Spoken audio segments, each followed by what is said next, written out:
And we are back on the WHHI-TV Daily News. With me now is Sheila Roemeling, and she is, of course, the Executive Director of Fresh Start Healing Heart. And today we're going to talk about, as we usually do, human trafficking. And, you know, before we started filming, we talked about technology and how great it can be that you can be with me here in Zoom because you couldn't make it in person today.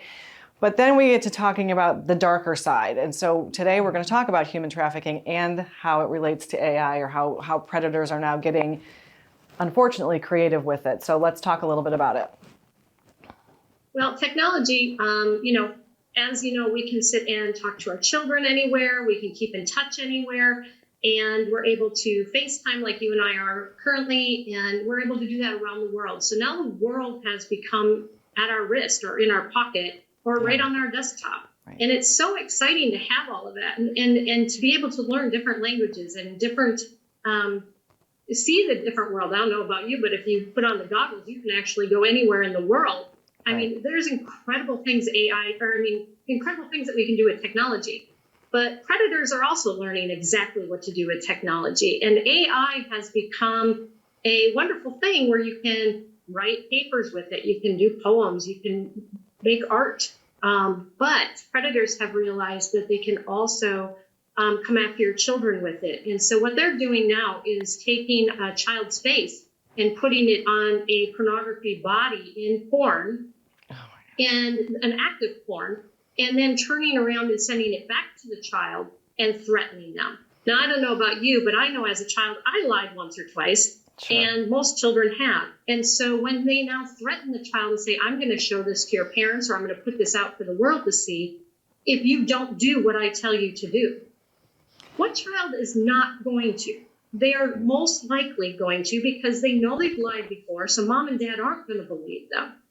And so this becomes a huge danger.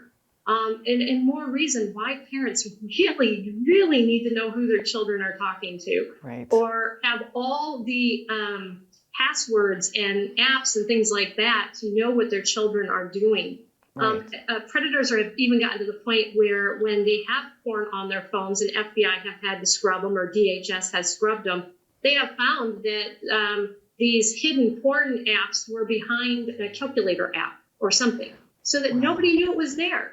So we have to, as parents, even get very creative on how to look at things. And trust me, if you're afraid to talk to your children about all this kind of stuff, somebody is, right. And it's not the way you expect. Right. Well, that is terrifying, as most of the information you give us is, unfortunately. But let's talk about it from the parent side now. So, as you said before we started filming, it's really important that if these things are happening to your child, that you're not re-victimizing them. We've got to put the blame on the predator. So how do we go about having those discussions? We need to have an open floor for our children. I know we're imperfect parents, we're learning as we go, but to learn to communicate with your child and have communication and not get angry with them as soon as you realize they broke a rule or did something they shouldn't have done, or you would have thought they would know better. They're children. Right. Their brains do not function the same way. They do not have that reasoning yet. It's not there. And so we cannot blame them. No matter if they broke a rule, don't blame them, because they're not going to come to you and tell you anything anymore, or they're not going to tell you the rest of the story. So the best thing to do is to have that communication. Talk to them about this kind of stuff. Talk to them about why you are being protective of them and want to know all their passcodes. It's not you don't trust them. It's you don't trust the rest of the world. Exactly. And we shouldn't. And then put the blame in the right place. It's on the predator or the person who is coming after your child instead of the child. Because as adults, we're to be protecting the children, not coming after the children. And so here we are. We have to turn that blame onto the predator, not the victim. Absolutely. And so don't have consequences for that child unless you really have to. But otherwise, no. They talk to you. That's how we keep the open door for them to continue to talk to you. Because trust me, one situation is not where it's going to end. Exactly. Well, Sheila, as always, we could go on and on, but we've run out of time. I know next time you're here, we're going to talk about your fundraiser that's coming up on November 11th. But thank you so much for being here today to share that really important information. Thank you.